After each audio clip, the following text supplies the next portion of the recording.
I stood in my apartment holding a dozen white roses in one hand and a handwritten note in the other. My phone showed her location, still at his house. 2 hours now. I called the florist. My name is Daniel. I'm 28. I work as a software architect for a mid-sized tech company in Seattle. Stable job, quiet life.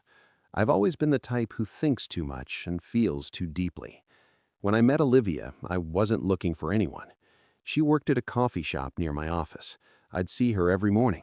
Dark hair pulled back, tired eyes that still managed to smile. She had this way of remembering everyone's order. She remembered mine after 2 visits. Americano, no sugar, extra shot, she'd say before I even reached the counter. I started going there even on days I worked from home. We talked in fragments, small conversations between customers. She told me she was studying psychology part-time. She told me she liked old vinyl records. She told me she was terrible at cooking, but loved trying anyway. I asked her out after 3 months of these small moments. She said yes immediately, like she'd been waiting. Our first date was at a used record store. She spent an hour flipping through albums, explaining why certain songs mattered. I didn't understand half of it, but I loved watching her talk. When she looked at me that night, I felt something I hadn't felt in years. Hope. We fell into each other easily. She'd come to my apartment after her shifts. We'd cook together. Well, I'd cook while she sat on the counter talking. She'd tell me about her day, about difficult customers, about her classes, about her dreams of becoming a therapist. I told her about my work, about the projects I was building, about how I'd always felt like I was watching life from the outside. "You're not outside anything," she said one night. "You're just careful. There's a difference." She understood me in ways I didn't understand myself. But there were things she didn't talk about. Her phone would light up sometimes. She'd glance at it and her expression would change, just for a second. Then she'd put it away and smile at me. I didn't ask. I should have asked. 3 months into our relationship, she mentioned him casually. We were driving back from dinner, rain on the windshield, her hand in mine. "I need to tell you something," she said. Her voice was different, careful. "Okay." "My ex, Marcus, he's been texting me." My chest tightened. I kept my eyes on the road. "What does he want?" "He's going through something. His mom is sick. He doesn't have anyone else to talk to." I didn't say anything for a moment. "How long has he been texting you?" "A few weeks." A few weeks. She'd known for weeks and hadn't mentioned it. "Are you still in love with him?" The question came out before I could stop it. "No." She squeezed my hand. "Daniel, no. I'm with you. I feel bad for him, that's all." I wanted to believe her. I did believe her, but something felt wrong. The texts became calls. She'd step into another room when he called. She'd come back and tell me it was nothing, just checking in, just being a friend. I tried to be understanding. I tried to be the mature partner who didn't get jealous, who trusted. But late at night, lying next to her while she slept, I'd feel it, this quiet panic, this sense that I was losing her to a memory I couldn't compete with. They dated for 2 years. She told me that early on. They broke up because he wasn't ready to commit, because he wanted to focus on his career, because he'd hurt her. "I don't want to talk about him," she'd said then. "He's in the past." But the past doesn't stay buried when someone keeps digging it up. It happened on a Thursday. She was supposed to come over after work. We'd planned to watch a movie. Nothing special, just us. She texted at 6. "Hey, something came up. Marcus needs help with something. I'll come over later." I stared at the message.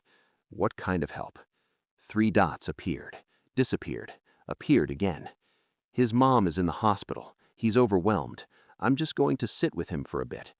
I wanted to say no.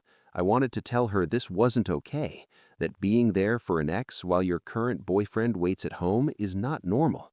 Instead, I typed, "Okay, let me know when you're on your way." 7 o'clock passed. 8 o'clock passed. At 8:30, I checked her location. We'd shared locations months ago. For safety, she'd said. She was at an address I didn't recognize. I searched it. His apartment. She was at his apartment. I sat on my couch staring at the dot on the map that represented her, watching it not move. I called. It went to voicemail. I texted. No response. At 9:15, she finally replied. "Sorry, phone was on silent. Still here. He's really struggling." I typed and deleted 5 different responses. Finally, "When are you coming?" "Soon, I promise." Soon meant nothing. By 10 o'clock, I'd made a decision. I walked to the 24-hour grocery store 3 blocks away. They had a small flower section. I bought a dozen white roses, her favorite. I went home and sat at my kitchen table with a blank card. I thought about what I wanted to say, about how this felt, about how I spent the last 3 hours imagining every worst-case scenario, about how she chose to be there instead of here. I thought about trust, about boundaries, about what it means to love someone who's still attached to someone else. My hand was shaking when I started writing. "Olivia, I bought you these roses because I wanted to do something beautiful one last time. You're at his house right now. You've been there for hours, and I know you'll tell me it's innocent, that you're just being a friend, that I'm overreacting. Maybe I am, but I can't be with someone who doesn't understand why this hurts. I can't compete with a ghost. I can't spend my nights wondering if you're thinking about him while you're lying next to me. I love you. I think I'll love you for a long time, but I love myself more than I love the idea of us. I hope you find what you're looking for. I hope he gives you what I couldn't. Take care of yourself. Daniel." I called the florist service. Late night delivery. They charged extra. I didn't care. I gave them the address. His address. "What do you want the card to say?" the woman on the phone asked. "There's a handwritten note I'll attach." "Okay, honey, we'll have them there in 45 minutes. I sat in the dark after I hung up. Part of me wanted to call back, cancel it, text her, talk to her. But I'd spent 3 months watching her pull away, 3 months being understanding while she rebuilt something with someone who'd broken her heart. I deserved better than being someone's backup plan.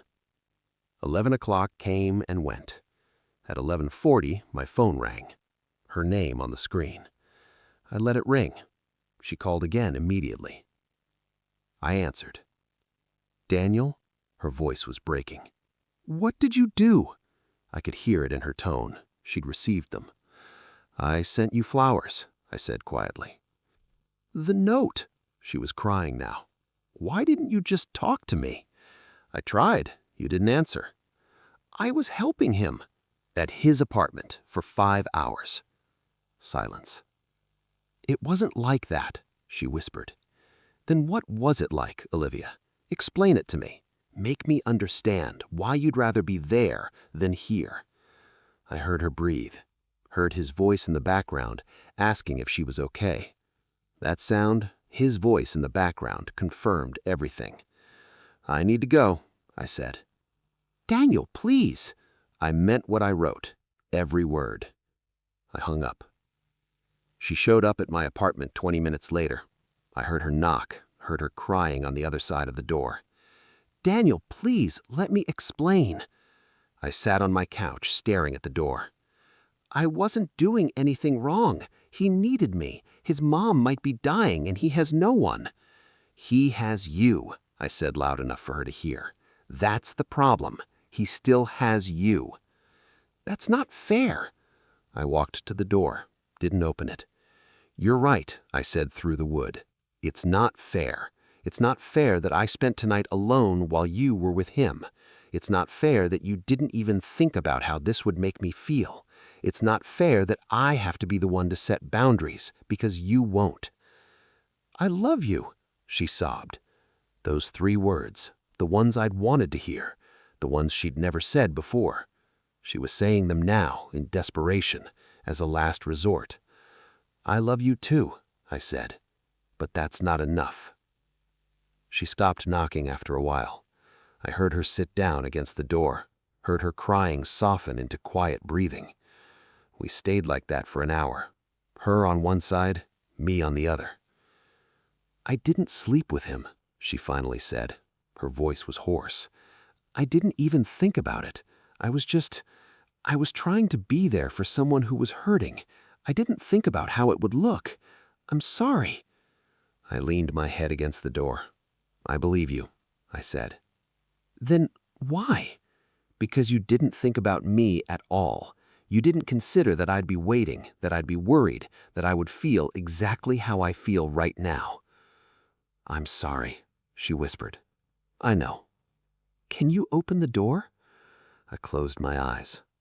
Every part of me wanted to pull her inside, hold her, forgive her, pretend this didn't matter. But I'd spent too much of my life making myself smaller to fit into other people's lives. "No," I said. "I can't." I heard her stand up, heard her footsteps walking away, heard the elevator doors close.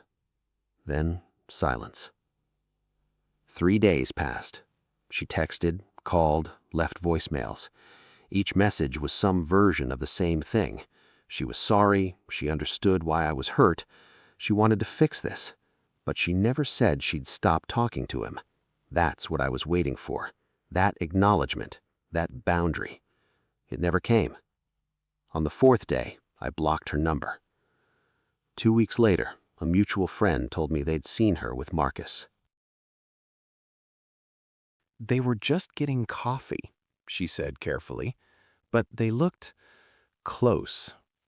I nodded, didn't say anything. "Are you okay?" she asked. "Yeah," I said, "I am." And I meant it. Here's what I learned. Loving someone isn't enough if they're not willing to choose you. Being understanding doesn't mean accepting things that hurt you. And sometimes the bravest thing you can do is walk away from someone you love because you love yourself more. I think about that night sometimes, about the roses, about the note, about the hours I spent sitting on the other side of my door while she cried. It wasn't cinematic, it wasn't romantic, it was just real. And sometimes real love means knowing when to let go. I don't regret it. I hope she found what she needed. I hope she's happy. I hope he became the person she needed him to be. But I'm glad I'm not waiting anymore. I'm glad I chose myself. If you liked this video, don't forget to hit the like button and subscribe to the channel. Thanks.